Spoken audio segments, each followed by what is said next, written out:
question is, if you died today, what dreams, what ideas, what leadership, what books, what gifts will die with you?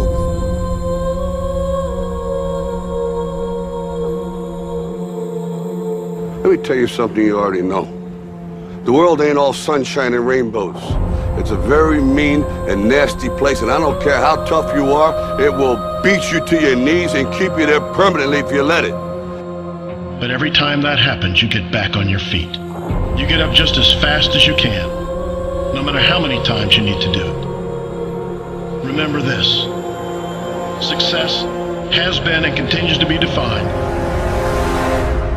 as getting up one more time than you've been knocked down. And I'm telling you, you're not where you want to be financially, and it's not going to take 20 shots. You're not where you want to be in your marriage, and it's not going to take 20 shots. You are not where you want to be in your personal life. You are not the person you want to be, and it's not going to take you 20 shots. For some of you, it's one more shot. For some of you, it's two more shots, and you have not given yourself enough credit to say, I just need to get up a half hour earlier, and my whole life will change. I just need to get up 1 hour early. I just need to work 1 hour longer.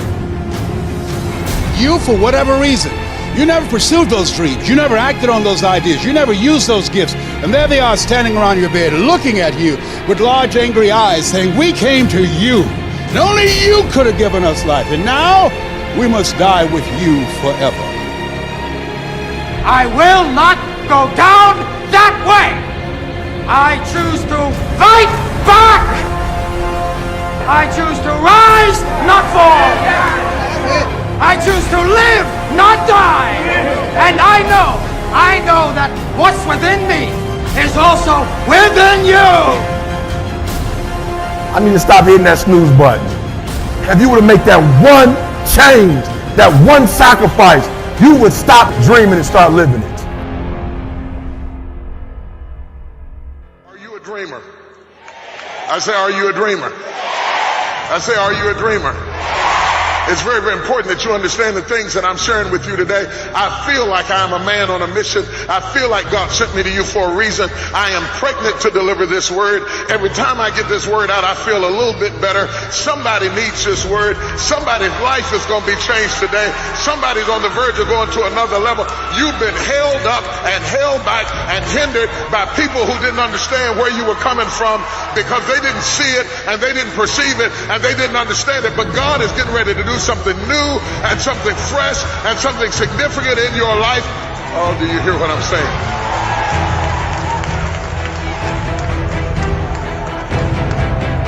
If you're going to be effective, number one, you must identify the source of your dream. You must identify the source of your dream. Where did your dream come from? This is very important that you understand it because some of us have inherited dreams from parents and mentors and people who wanted to influence us and people who wanted to live vicariously through you. So they start pointing you toward what they think you ought to do. And if your dream is born through somebody else's desire, you could be destroyed trying to fulfill it.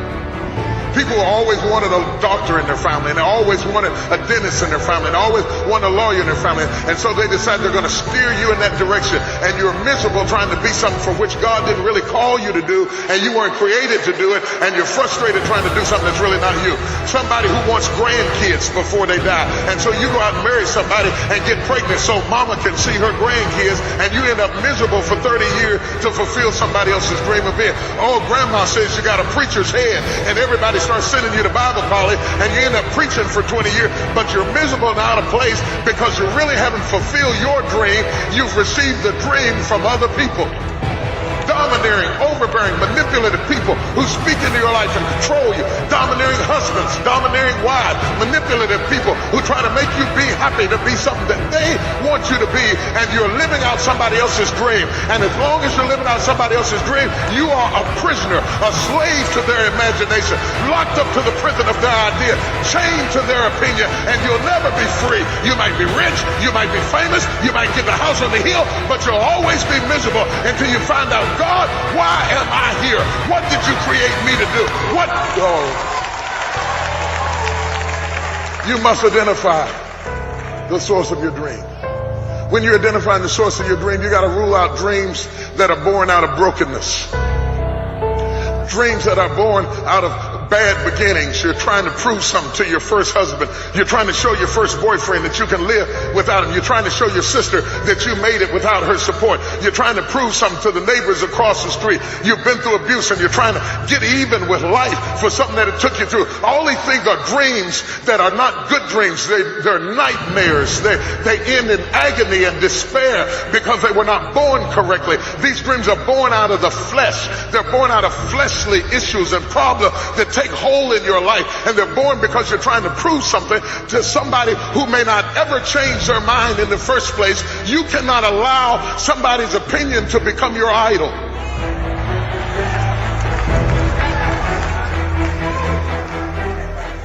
Can you handle this? You got to rule out dreams that are born out of your own fleshly desire to be seen, to be heard, to be recognized, to be different, to be impressive, to be accepted. Oh, it's getting tight now. This requires deep honesty. I mean, you might spend a year or two just going through this first point, because it really takes some nerve to look yourself in the face and say, why am I doing this? And I mean, really be honest. Strip off all them little scriptures you wrapped around what you wanted to do and take a good naked look at why are you really doing this. If you don't get the nerve to ask yourself the tough question about where your dream came from, you're going to end up in a nightmare. Like Sarah, who ends up with an Ishmael by a woman that she later has to put out of her house because the whole thing was born out of the flesh. And God told Abraham, he said, I'm going to bless you, but I'm not going to bless you through anything that was born out of your flesh, born out of your pride, born out of your strife, born out of your need to be recognized. And some people need to understand that your life has been put on hold for years. The enemy couldn't stop you from going forward, but he let you have an Ishmael because he comes for three things. He comes to steal, to kill, and destroy. And if he can't destroy you, he'll try to steal your life away from you, getting you to spend your life trying to do something that is not going to be profitable. And the worst kind of servant you can be in the house of God is an unprofitable servant. Profit is what you have left when the transaction is over. You got to write fast because I'm loaded today, baby.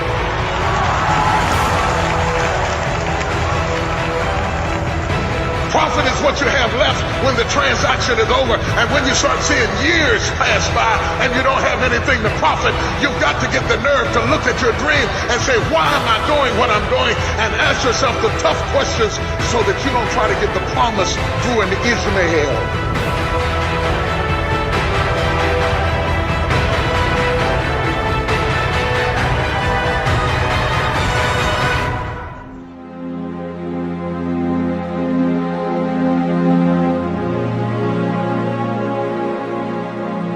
I'm not talking about what you say.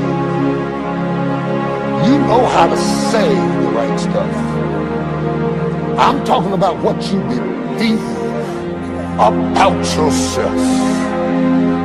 You say the right things. You've been taught how to imitate faith. You talk, as my grandmother said, you talk at the big game. But you go home and live out your belief.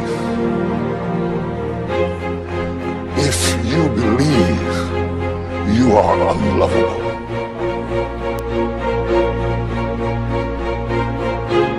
you didn't believe you were dumb till you heard you were dumb. You didn't believe you couldn't learn till you heard somebody say you couldn't learn. You didn't believe you were unattractive till you heard somebody say.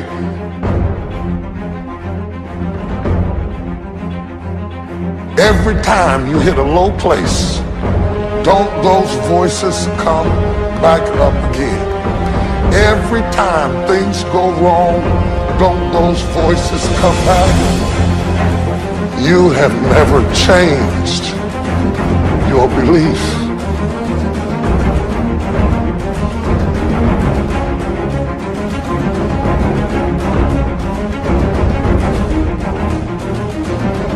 You can dress up, you can smell good, you can work out, you can say all the right things, you can walk around, you can be debonair, you can be cool, you can be hip, but none of that will overcome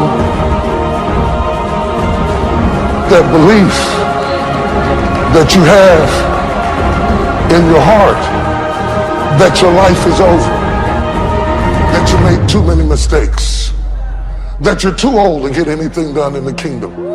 These things that you believe have become your vision statement. It is your purpose. And unknowingly it has become your goal to live out the damnation of the words you rehearse to yourself. So you're busy trying to get everybody else to like something that you don't like. You're trying to convince everybody else that you are something that you don't believe. You can't get enough people to tell you you're pretty when you think you're ugly. That's why you keep needing some more.